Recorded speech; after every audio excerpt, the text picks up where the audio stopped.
Hi everyone, welcome to Veterans in Crisis podcast. Today we have Eddie Dean, who is the founder and chief executive of Anxious Minds. Hi Eddie. Hello mate, how you doing? I'm not too bad, mate. Thanks for coming on. One of the reasons I wanted you to come on is to explain your service, but also to thank you for the veterans and families counselling service that you provide for veterans in crisis. We get it every week.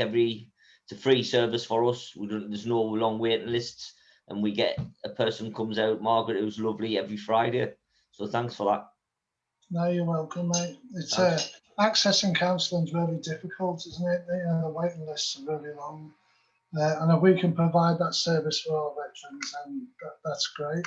It is, right. I mean, the ones that we've used it with, waiting times being less than a week. Yeah. So yeah, that's through us, not through the NHS service. Oh no, that's yours. That's through our counselling service. Do you want to describe that service? Yeah, I'll explain a little bit about us then. So we're Anxious Minds. We're a mental health charity. So we don't just support veterans, we support everybody with mental health. We have supported veterans for a long time, but we just launched our first veterans project, and that's what we're going to talk about a little bit today. We support about 2,000 people a year with our counselling services. And this year we launched two of our bigger projects, which is the Veteran Families Crisis Centre on the waterfront in Newcastle and the Women's Crisis Centre in Blythe in Northumberland, which is due to open later on, about 2 months after the Veteran Centre opens. We just transitioned from being a small charity to a medium charity last year after getting 6 times our annual turnover and employing a lot more people now. So we've took on 12 staff with the aim to take on 20 staff by the end of this financial year. So we're just transitioning from small charity to medium-sized charity, which is great because mental health services is much needed.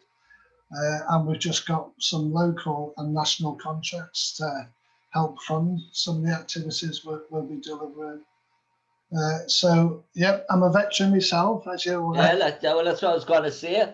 So do you want to speak about a little bit about when you were younger and then why you wanted to join up? Yeah, so I joined the army in 1984. I tried to join it during the Falklands War. So the Falklands War was on, and I think I was 16. And I tried to join it then. I was unsuccessful that first attempt. And then I went back a couple of years later and joined. I served 22 years in the army, in the infantry, in the Royal Regiment Fusiliers. Instructed at OPTAG and also instructed at the depot as a training instructor. And it was great. I really enjoyed my time in the army. After leaving the army, I worked delivering JCO, which is Joint Operational Environment Group, which is a simulation system for a company called NSC in Camberley. And we delivered Afghanistan training for 8 years on the JCO system. It was then I got ill, I had a breakdown, and I was really ill. And it took me 5 years to recover. But during that time, I was on the NHS waiting list for over 2 years for counselling. And I just got told, we'll get to you as soon as we can. And I really struggled. And I went from having a breakdown to being homeless, to being unemployed, getting divorced from my family. And I really struggled for a long time to recover. So what I said is that if I ever get to the point when I feel a little bit better, I want to do something about it. And I'm going to start a charity and give back and hopefully improve mental health services across the North East. So in 2015, we launched Anxious Minds. Our first project was called the Let's Talk Project, which instead of talking about our illness, we talked about positive steps in recovery. And we looked at different techniques to help recover when you've got anxiety and depression. So we talked about breathing techniques, we talked about CBT, we talked about mindfulness, and we tried all these different techniques. The Let's Talk project supported over 700 people on the first go, and got us shortlisted to the People's Choice competition on the big lottery, getting through to round 3, which we didn't win, but we got through to round 3, which is a great achievement for our first project. We then married up with a small counselling organisation that had been going for a while, and then they joined us. There was 2 of them. Now we've got 48 counsellors and 5 psychotherapists, and we're currently expanding to access our 2 new centres which we're opening, and we support thousands of people. We've had both national and local recognition and awards, and the charity just seems to be growing all the time. But it is something much needed, and the waiting list for mental health services is just so long, both for adults and children. And we support both adults and children with our counselling services. Do you know when you had your problems, was that military related or I mean, if you don't want to talk about it, that's fine. Yeah, but it was sort of, it's a bit of both, I think. I think it's a bit of a life experience more than all military. When I finally got treated and got support for my mental health, and I went through the counselling and other treatments I got to help me recover, they reckon it was post-traumatic stress, but it was that I'd suppressed it for so long, it just got out of control, and I just lost control. You know, it started off as a panic attack for me, and it just snowballed from being normal. Within a few months, I just went into a real bad state where I couldn't function at all, and it took a long time to recover. It's not a quick fix, and it took a long time, about 6 months to recover in total, to the point where I could get back out the house and start to function a little bit. But even now, I'm 5 years in, I still have moments where I just burst into tears, and I still have that emotional outbursts that I have to deal with.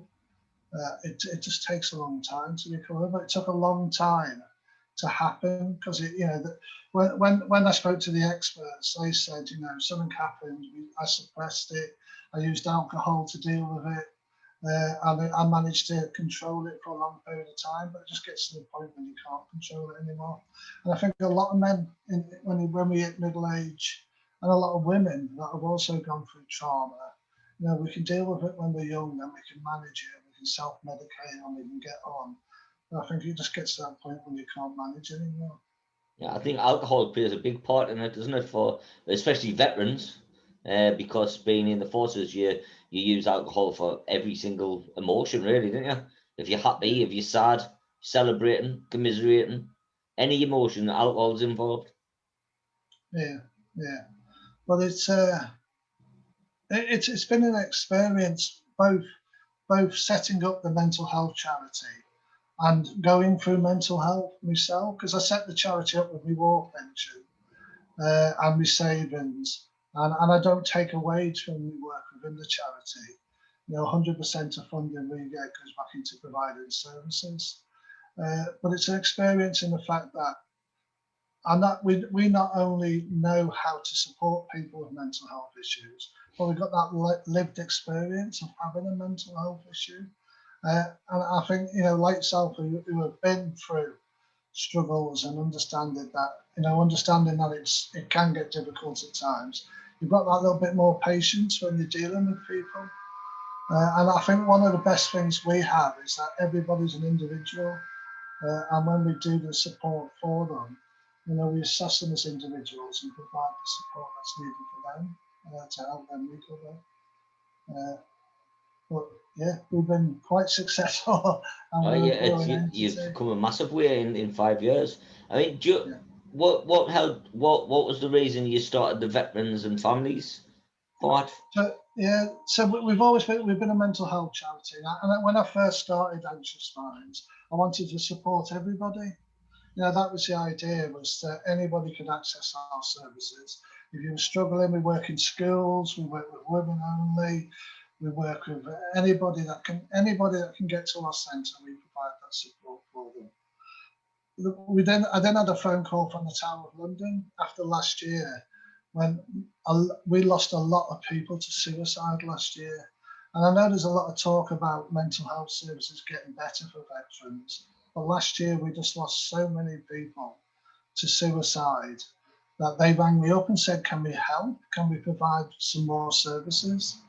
And I said, yes, of course we can. I said, we're here to support as many people as we can. So we launched the Veteran Families Project, which we got some money from the Armed Forces Covenant on the Positive Pathways programme. So we got a grant from that to support 40 families. Within 8 weeks, we had 65. I think we're on 102 now, and it's still our first year with supporting veteran families. Because not only do we support the adults, we support the children as well, and put them through the counselling services as well if they need counselling. Well, the services helped some of our clients straight away. Yeah, yeah. And what's great about it is the people that work at Anxious Minds are all passionate about what they do, and we've got some really talented counsellors and psychotherapists. Part of the Veteran Families Project, once we start it, is to do 5 years research into looking at mental health and addiction within the veteran community. So we're doing research as well as providing the services. But we're going to look at a lot of what the Americans have done to support their veterans and apply some of them techniques in the Veteran Families Programme. The centre itself is massive, and I'll invite you down to come and have a look when we're all free to roam and have a look round. And it's a lot of space, and there's going to be a lot of people working on the project. I've penciled in about 25 to 30 staff working on the Veteran Families Crisis Project, but it's all about the crisis side of things. It's the mental health, it's the addiction support, and it's the support for families. It's not like, like having partners like yourselves, where that once we've dealt with them issues, we can refer them into your spaces, which is great. Because then you've got the long term, we do the early intervention, the immediate reaction and support. And then once we've dealt with problems and they're feeling a lot better, it's referring them into our partner organisations like yourself, where they can get that long term support. That's it. That's a good thing about having partners, isn't it? Yeah. I'm a big believer of that. Like the charity I worked for before didn't really want to do that because their sort of mindset was they might get funding instead, but to me, I think everyone joining forces it's the only way forward, really.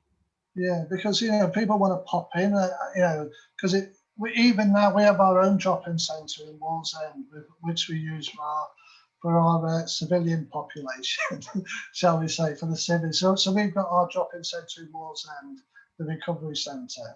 And once they finish counselling here, they all get automatically referred into the recovery centre. And that's what we aim to do with the Veteran Families Project.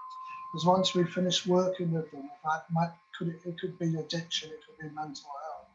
Then we'll refer them either in Sunderland into your space, the Durham into Andy's space, the East Durham Veterans Trust. And again, if they're around here and they want to work with the veterans, we'll send them to Jim down in Mill Shields. So it's about referring them into long-term support programs once we've dealt with the immediate problems. Do you want to talk a little bit about your army career, like? Oh yeah, it's. If you can remember that far back, like. Yeah. It's been a while now, hasn't it? Since I left. No, it was great. I enjoyed being in the army. I'm glad I joined the infantry, because I think if you want to be a soldier, then you join the infantry. Well, that's it. You do. You do. People always tell you to get a trade, don't they? When you go to join, always say get a trade. But if you want to join the army, you didn't think about that, do you? You think about shooting rifles and being outside and running around and stuff like that. Fun stuff. Yeah, because that's what you envision the army to be as a young man, isn't it? You don't want to do trade. You want to go out and do the army type stuff, the patrolling, the attacks, and the sort of things that you do within the infantry. So when I first joined, my first tour was South Armagh. So I got there at the age of 19, finished training at 19, and we went straight to South War for our first tour. But the Fusiliers have been involved in most conflicts since the Second World War. It's average to see 8 or 9 medals, on Fusiliers. We get involved in everything because we went from being an infantry battalion to being an armoured infantry battalion, and we were one of the first armoured infantry battalions. So when the first Gulf started, we were off over there, and then we went out to Afghanistan near the end. It's just constant employment for deployments for the regiment, and I can understand why it's so difficult. I think we're just on the cusp of the issue with mental health for veterans.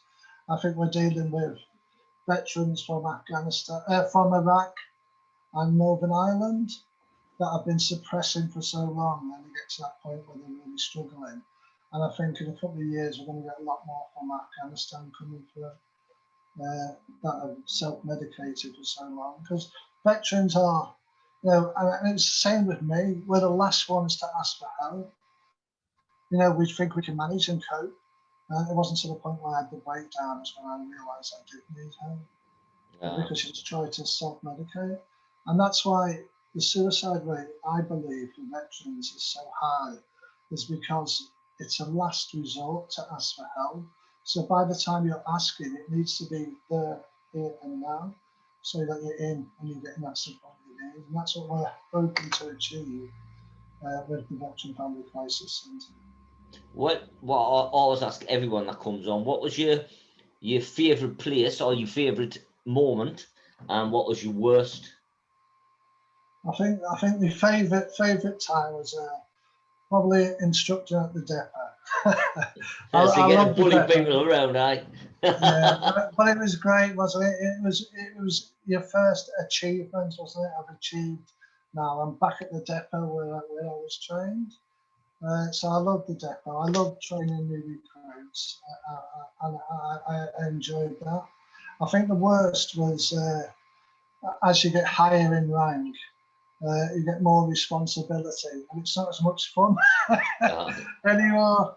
And I think at the latter years, the last 5 years, I was seeking this for HQ company at that time, and I just thought, I just want the time to really I've sort of had enough. I think you in the jobs we've got now as well, the higher you're getting up, the less fun it's getting. I was just saying, because I used to, when I started Vix, obviously on my own, I picked all the things that I thought would work, as in the outdoor stuff and things like that. But now I'm so busy, I'm not getting to do the outdoor stuff with the clients, and I miss that myself. I try and make sure on a Thursday I get to do the dog walking, but other than that, I can't really commit to any of the camping and the weekends away and stuff like that. I haven't got time. Them type of things is, I think that's what makes people think back to when they served, the outdoor activities. I think that's a great thing to bring people together. Yeah, our Veteran Families Project has a big outdoor activity program. I've got our top on at the moment. This is Newcastle hiking. I don't know if you've heard of that. I've heard of it. It's quite big. That's a project we started last year. And we've got about 1,000 plus people attend it now. And it was featured on BBC. But this is one of the outdoor activity programs we're running as part of the Veteran Family Program. So we're doing hill walking, rock climbing, canoeing, and we bought some woodlands in Prudhoe. We bought an acre and a half to make a camp in a 200-acre woodland. So we're doing outdoor therapy and outdoor support as well through the summer months and into the autumn months. So we aim to do support out there as well. But yeah, no, I agree. I think getting back into something you enjoy is a good way of opening up and talking about how you're feeling. Because I know when I went through counselling, the first time I didn't really benefit from it because I didn't want them to judge me. And I didn't want to talk about what had actually happened to me at times. And I think after going to groups and running my own groups, I learned that you have to open up, you have to talk, and you have to be honest if you want to make a recovery. And I think the second time, it was a lot more beneficial for me. So by having these extra activities, people will start to talk and open up, and then they can pick when they're ready to go into the support that they offer. I found that when I did therapy, that after it, I was 100% worse, and then I was 100% more anxious leading up to it. You know, I didn't benefit at all from that part. I benefited more from learning stuff myself and talking to people who I knew, and that's what made me think, well, talking to other veterans and having a laugh about it, not so deadly serious about it. The more, you know yourself, being a veteran, doesn't matter what's happening to you, people are always going to make a joke about it. And I found that was the way that helped me. So that's the way I think it helps others. Yeah, no, peer support is really good. Part of the project is peer support-led project. But sometimes you do need professionals that are, trained to work in that field to help in recovery.